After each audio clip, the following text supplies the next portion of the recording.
Capítulo 44. Sulfonamidas, trimetoprim, sulfametoxazol, quinolonas y fármacos contra infecciones de vías urinarias. Las sulfonamidas se utilizan básicamente en el tratamiento de infecciones de vías urinarias. En combinación con el trimetoprim, se usan a menudo también para combatir otitis, bronquitis, sinusitis y neumonía por neumocistis. La aparición de resistencia a estos medicamentos ha limitado su utilidad en otras situaciones. Los antibióticos del tipo de la quinolona por su amplio espectro de actividad antimicrobiana contra bacilos gram negativos, estafilococos y cocos gram negativos aerobios, y por su biodisponibilidad después de ingerirlos, constituyen una clase importantísima de antibióticos. Sus aplicaciones terapéuticas incluyen infección de vías urinarias, prostatitis, enfermedades de transmisión venérea, osteomielitis y diarrea bacteriana. La poca actividad de ellos contra los neumococos limita la eficacia de las quinolonas disponibles para usar como compuestos solos contra la neumonía. Los antibióticos del tipo de la quinolona casi nunca se recomiendan en niños o durante el embarazo por la posibilidad de induzca alguna hetopatía. La metenamina, un antiséptico de vías urinarias, es útil en el tratamiento supresivo crónico de infecciones en estas. Sulfonamidas. Las sulfonamidas fueron los primeros quimioterápicos eficaces que se utilizaron por vía sistémica para evitar y curar infecciones bacterianas en seres humanos. La importancia enorme que tuvo su descubrimiento en la medicina y la salud pública y su empleo amplísimo se reflejaron rápidamente en la distribución neta de las cifras de morbilidad y mortalidad de enfermedades infecciosas tratables. El advenimiento de la penicilina y de los antibióticos disminuyó la utilización de las sulfonamidas, y en la actualidad su importancia es relativamente pequeña en el armamentario terapéutico del médico. Sin embargo, la introducción de la combinación de trimetoprim y sulfametoxazol a mediados del decenio del 70 hizo que se utilizan más las sulfonamidas en el tratamiento de infecciones microbianas específicas.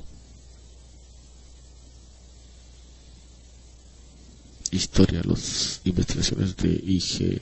Faben Industrial culminaron en 1932 en la patente alemana de Klarer y Mietz, que comprendía el Prontosil y otros colorantes azoicos que contenían un grupo sulfonamídico.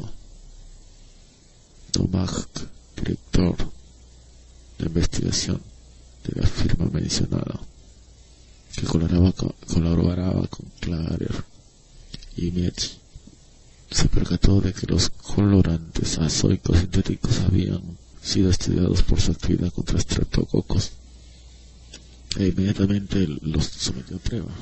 Observó a muy breve plazo que los ratones con infecciones estreptocócicas y de otro tipo eran protegidos por el Prontosil. A él se le atribuye haber descubierto el valor quimioterápico de este fármaco, y esto fue la explicación de que se le concediera el Premio Nobel de Medicina en 1938. En 1933, Forster señaló el primer caso clínico que incluyó la administración de Prontosil a un lactante de 10 meses de vida con septicemia estafilocócica, en quien se logró una curación impresionante. Sin embargo, no se prestó gran atención a estos progresos decisivos en la quimioterapia hasta que los investigadores ingleses se interesaron en ella. Colebrook y Kenny en el 36, así como Bootle y colaboradores en el 36, señalaron sus resultados clínicos positivos con Prontosil y su metabolismo activo, la sulfanilamida, en sepsis puerperal e infecciones meningocócicas. Los dos señalamientos indicaron a la profesión médica que se abría ante ella un nuevo campo, el de la quimioterapia antibacteriana, y pronto aparecieron innumerables artículos de experimentación y estudios en seres humanos. La síntesis de los diuréticos del tipo de inhibidores de la anhidrasa carbónica y los hipoglucemiantes El tipo de la sulfoniluria fueron consecuencias de observaciones efectuadas con sulfonamida antibióticas.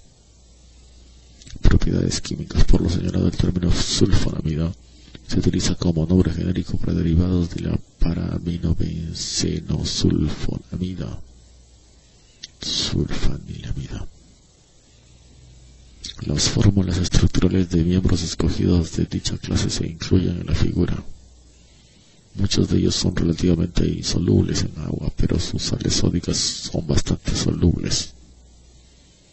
Los requisitos estructurales mínimos para la acción bacteriana se resumirían en la propia sulfanilamida. El grupo SO2NH2 no es esencial en sí, pero la característica importante es que el azufre está ligado directamente al anillo benceno. El grupo para NH2, cuyo nitrógeno ha sido denominado N4, es esencial y puede sustituirse solamente por radicales que se transformen in vivo en grupo amino libre. Las sustituciones en el grupo amida NH2, cuyo N se ha designado como N1, originan efectos variables en la actividad antibacteriana de la molécula. No obstante, la sustitución del núcleo aromático heterocíclico en N1 generan compuestos extraordinariamente potentes. Efectos en microorganismos. Las sulfonamidas poseen muy diversas actividades antimicrobianas contra bacterias gram positivas y gram negativas. Sin embargo, en años recientes han surgido cada vez más cepas resistentes y por consecuencia ha disminuido su utilidad. En términos generales, estas ejercen solo un efecto bacteriostático y los mecanismos de defensa celular y humoral del huésped son esenciales para erradicar finalmente la infección. Espectro antibacteriano. Entre los microorganismos que suelen ser sensibles in vitro a las sulfonamidas están Streptococcus pyogenes, Streptococcus pneumoniae, Haemophilus influenzae, Haemophilus ducreyi, Nocardia epidemicis, Calimantobacterium granulomatis y Chlamydia trachomatis. Las concentraciones inhibidoras mínimas varían de 0.1 microgramo por mililitro en el caso de Chlamydia trachomatis a 464 microgramos por mililitro por Escherichia coli. Las cifras plasmáticas máximas del fármaco alcanzables in vivo son de 100 a 200 microgramos por mililitro. Durante muchos años las sulfonamidas se utilizaron con buenos resultados para combatir infecciones meningocócicas, pero en la actualidad la mayor parte de las cepas de Neisseria meningitidis de los grupos serológicos B y C, aisladas en Estados Unidos, y las del grupo A, identificadas en otros países, es resistente.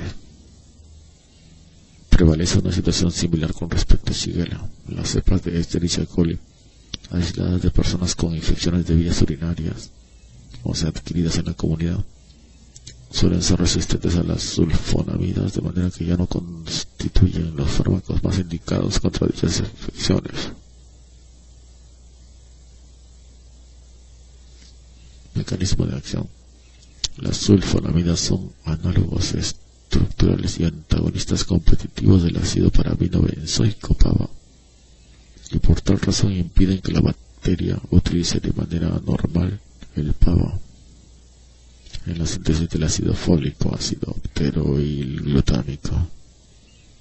De modo más específico, las sulfonamidas son inhibidores competitivos de la dihidropteroato sintetasa, la enzima bacteriana que incorpora PABA en el ácido dihidropteroico, precursor inmediato del ácido fólico. Los microorganismos sensibles sintetizan su propio ácido fólico. No son afectadas las bacterias que usan al ácido fólico preformado. La bacteriostasis inducida por las sulfonamidas es antagonizada en forma competitiva por PABA. Ellas no afectan las células de mamífero por este mecanismo porque necesitan ácido fólico preformado y no lo sintetizan. Por tal razón son similares a las bacterias no sensibles a sulfonamidas que utilizan ácido fólico preformado. Sinergistas de sulfonamida. Uno de los medicamentos más activos que muestra efecto sinérgico cuando se emplea como una sulfonamida es el trimethoprim. Este es un inhibidor competitivo potente y selectivo de la dihidrofolato reductasa microbiana, la enzima que reduce el dihidrofolato en tetrahidrofolato. Se necesita esta forma reducida del ácido fólico para reacciones de transferencia de un solo carbono.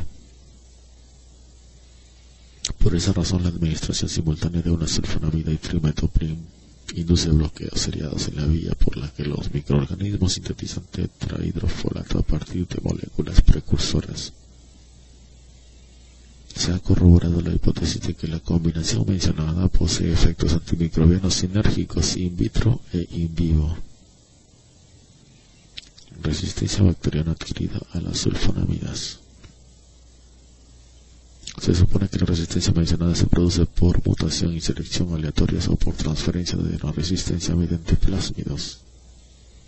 La resistencia en cuestión, una vez que ha alcanzado su máximo, suele persistir y es irreversible, particularmente cuando se produce in vivo.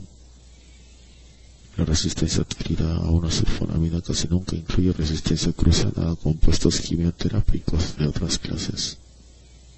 La aparición in vivo de resistencia tiene escaso o nulo efecto en las características de virulencia o antigénicas de los microorganismos.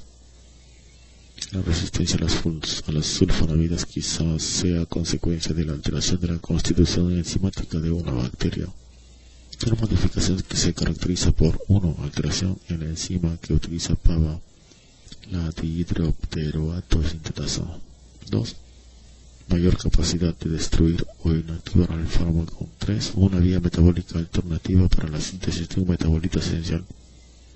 O 4. Mayor producción de un metabolito esencial o de un antagonista del compuesto. La última posibilidad ha recibido gran atención.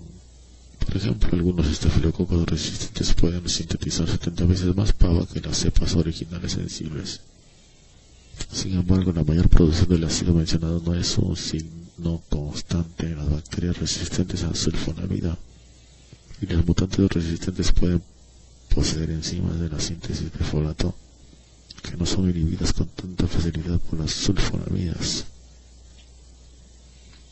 Absorción, destino y eliminación.